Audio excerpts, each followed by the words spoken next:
Good evening and welcome to Pakistan Today from our Islamabad studio. I'm Chris Taylor. Prime Minister Shehbaz Sharif has reaffirmed that Pakistan will continue to play an honest and sincere role in promoting dialogue following the successful United States-Iran talks held in Switzerland. The Prime Minister said the first high-level committee meeting under the Islamabad Memorandum of Understanding concluded positively in Bergenstock.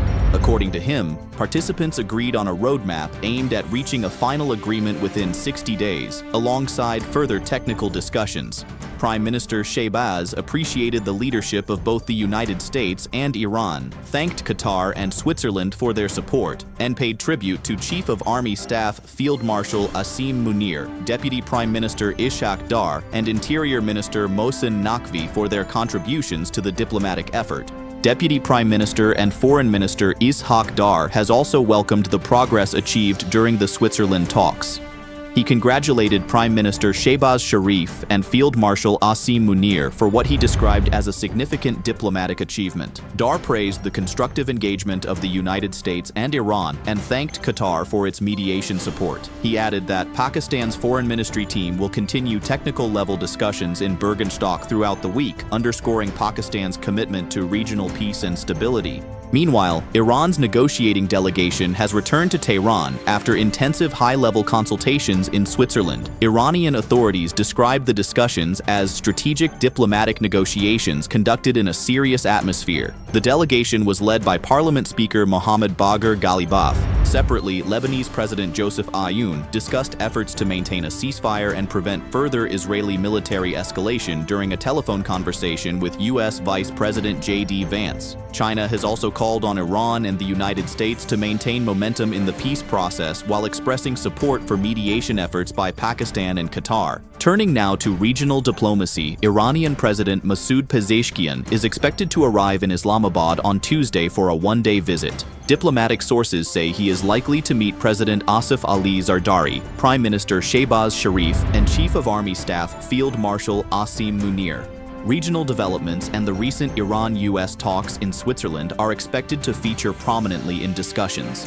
Iran has also stated that it held only a brief discussion with the United States on the nuclear issue and that formal negotiations have not yet begun. In other international news, British Prime Minister Keir Starmer has announced his resignation, opening the door for Britain's seventh leader in a decade. Speaking outside 10 Downing Street, Starmer said he would accept his party's decision with good grace and fully support his successor. He confirmed that King Charles III had been informed of his decision. Starmer will remain Prime Minister until the Labour Party completes its leadership contest. The party is expected to begin the process on July 9th, with senior Labour figure Andy Burnham emerging as a potential contender. Back home, Pakistan has received its seventh liquefied natural gas cargo since April, as another shipment from Qatar arrived at Port Qasim on Monday morning.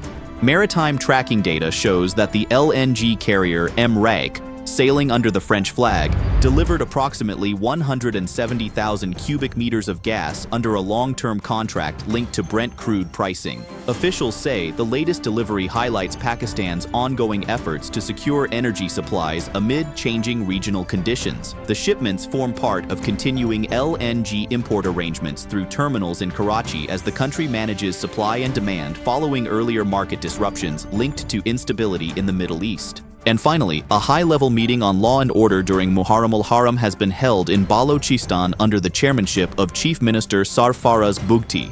The Home Department briefed participants on security preparations and peace measures for the upcoming observances. Authorities decided to implement an emergency response plan and issue special security orders for the 9th and 10th of Muharram. Chief Minister Bugti said maintaining peace during Muharram would be ensured at all costs and emphasized that protecting the lives and property of citizens remains the government's highest priority. He directed authorities to make advance arrangements for processions and gatherings while ensuring strict monitoring and legal action against any incitement. That's all for now. You're watching Pakistan Today. I'm Chris Taylor.